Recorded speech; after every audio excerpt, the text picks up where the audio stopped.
The Galactic Empire was known across the stars for its ruthless efficiency, its grand fleets, and its overwhelming firepower. Civilizations bowed to its flag, not out of respect, but out of sheer terror.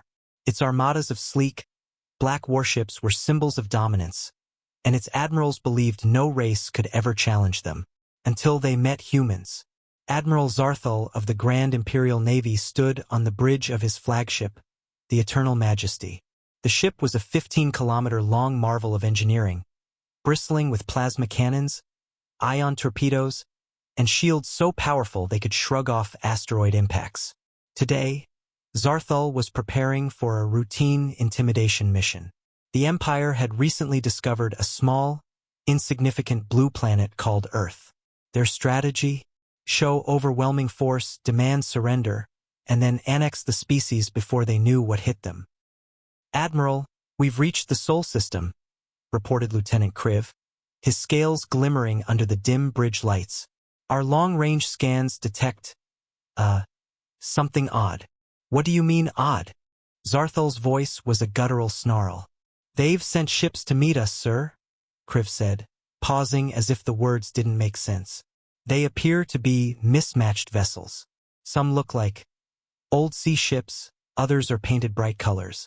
One is shaped like a duck." The bridge fell silent. "Are you saying the humans have duck-shaped warships?" Zarthal finally asked, his voice dripping with disbelief. "Yes, sir." Quacking, broadcasting audio of an actual duck. Zarthal's mandibles clicked in irritation. "Patch it through." The sound of a loud, obnoxious quack quack quack filled the bridge, followed by a human voice cheerfully singing something about rubber duckies. Meanwhile, on the human ship USS Banana Peel, a hastily repurposed cargo hauler, Captain Jake, Lucky McConnell, was trying not to laugh himself to death. "Did you see the face on that alien battleship when we sent the duck broadcast?" Jake chuckled, leaning back in his chair. His crew, a ragtag group of mechanics, hackers, and one retired stand-up comedian, roared with laughter. "Sir, should we, try to look threatening?" asked Ensign Garcia, barely holding back tears of amusement. Jake grinned. "Nah, these guys are expecting us to act all serious and terrified. Let's confuse them. Remember, humor is our ultimate weapon." The banana peel sent out another signal, a hologram of a giant chicken flapping its wings, accompanied by the words "Earth Fleet, Fear US" in Comic Sans font. Back on the Eternal Majesty, Admiral Zarthal was losing patience. "Do they not understand the power they face?" he barked.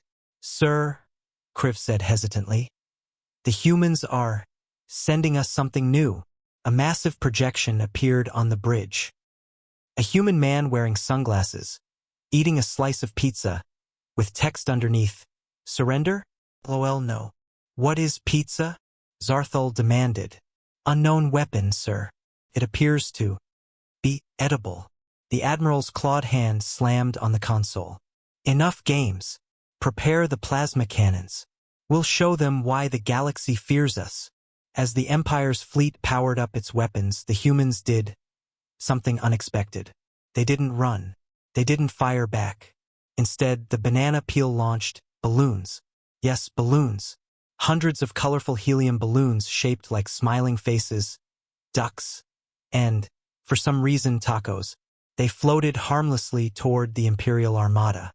"Sir, we're being attacked?" Kriv asked, unsure. "The objects are, festive.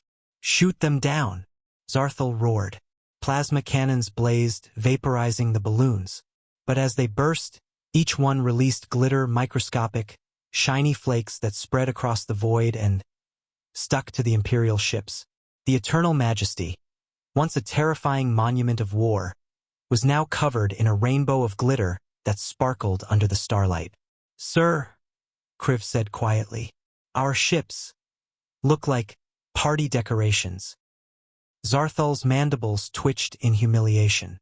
This is war." On the banana peel, Captain Jake was wiping tears from his eyes. "Oh man, look at their ships. We've turned the deadliest fleet in the galaxy into a space disco ball." Should we fire a warning shot, sir? Garcia asked. Sure, Jake said, grinning mischievously. Load the special ammo.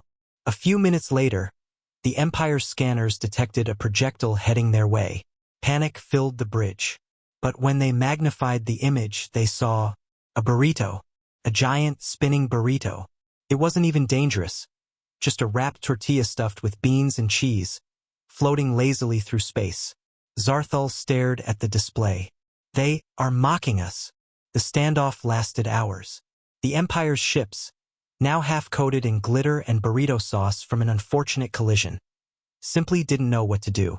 Every time they tried to act intimidating, the humans responded with another prank.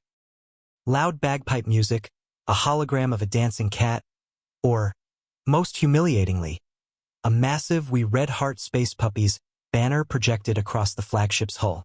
Finally, Zarthal snapped. Retreat, he growled. Sir, Kriv asked, shocked. Retreat. I will not be remembered as the admiral who lost to balloons and burritos. As the Galactic Empire's fleet warped away, the humans cheered. Jake raised a toast with his crew. Well, folks, he said with a grin, I guess we just saved Earth with the power of comedy and junk food.